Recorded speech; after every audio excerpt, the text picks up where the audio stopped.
إن أباك يملك النصف الآخر من الخاتم، فاحرص عليه، فهو دليلك إليه. هل وحي؟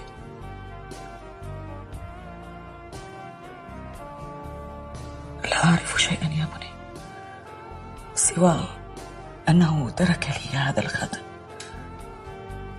فلا تفرط به مهما حدث.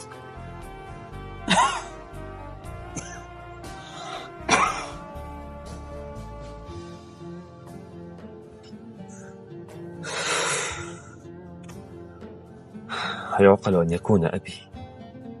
لا لا، ما الذي يجعل خليفة مثل هارون الرشيد أن يكون أبي؟ مستحيل.